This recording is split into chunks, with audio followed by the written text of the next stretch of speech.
Hello again. We're in John Wesley Bready, This Freedom Whence, his first chapter, Triple Tragedies. He's dealt with the Puritan expulsion and then the expulsion of the non-jurors, those who wouldn't take the oath of allegiance to the restored monarchy. And now he's dealing with the third of the tragedies, which is the suppression of Convocation. In 1711 came the nefarious Occasional Conformity Act, with its bitter persecution and fierce fines upon dissenters. In 1714 followed the Schism Acts, striking at the educational institutions of nonconformity, that is, churches outside the Anglican fold and also, of course, outside the Catholic fold, by, quote, forbidding anyone to teach without a bishop's license, unquote. Meanwhile, too, numerous Jacobite schemes, that is, pro-Catholic schemes, were hatching underground. Queen Anne, the Duke of Ormond, Bolingbroke, and the Duke of Buckinghamshire, to say nothing of a large fry of politicians, squires, and non-jurors, were working double shift to secure the succession of the pretender, that is, another king. But all ended in the old story of the best-laid schemes of mice and men. The arch-intriguer Bolingbroke, despite his brilliance, overreached himself. He had just succeeded in shelving Harley, his one-time Tory colleague, when the Queen died, too soon for the realization of his schemes. The Earl of Oxford, that is Harley, was removed on Tuesday, and the Queen died on Sunday, moaned Bolingbroke to Swift. What a world is this, and how does fortune banter us? Had Anne lived even a month longer, the molds of succeeding English history might have assumed a different shape. In 1714, George I, a stranger to the British people, and knowing not a word of English, was peacefully crowned king. His coronation dealt a deadly blow to the divine right tradition. Political idolatry was now increasingly transferred from the sovereign to the constitution. But the Jacobites were in no mood to accept defeat. In 1715 came the Old Pretenders' Rebellion, and the year following appeared the posthumous publication Constitution of the Church of England and the Nature and Consequences of Schism by the bitter non-juring Bishop George Hicks, in which with pontifical infallibility he excommunicated all and sundry save non-jurors. Heron, the versatile latitudinarian Bishop Hoadley, entered the fray. His preservative against the principles and practices of non-jurors was a speedy and able reply not only to Hicks, but to all hierarchical assumptions.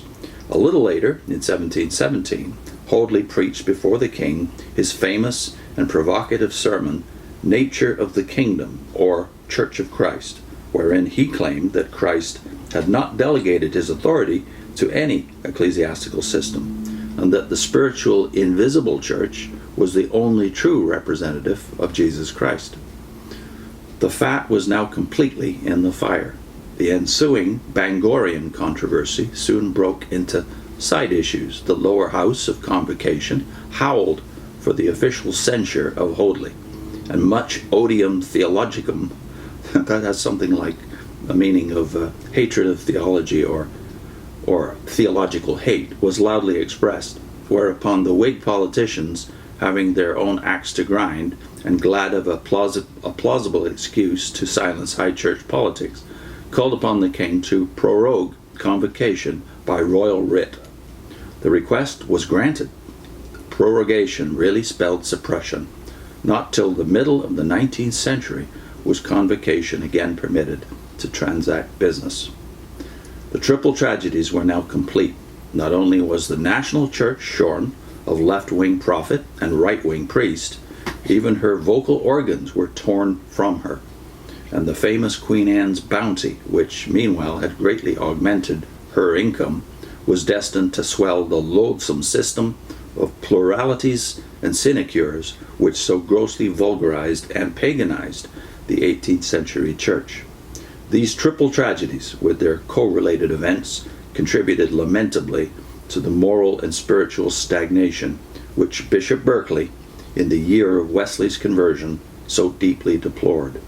In that same year, 1738, Thomas Secker, then Bishop of Oxford and soon to be Archbishop of Canterbury, complained that, quote, Christianity is now railed at and ridiculed with very little reserve, and the teachers of it without any at all, end of quote. But neither Secker nor any other primate of his century seems to have fathomed the underlying causes of that ridicule, and certainly none gave any vigorous lead towards the rekindling of spiritual life. In the next chapter, Bready takes up the real problem in the Church of England was not political. It was that there were nothing but blind guides left in the Church of England in 1738. A link to a video we did on Jonathan Edwards, another great Christian who's been ignored by Jehovah's Witnesses.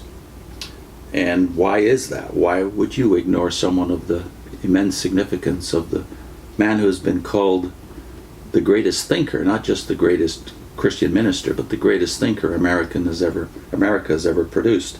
Why would you ignore him? Well, it has something to do with preserving your preferred narrative, apostate Christendom. So put the Edwards link on your screen. And next time, blind guides.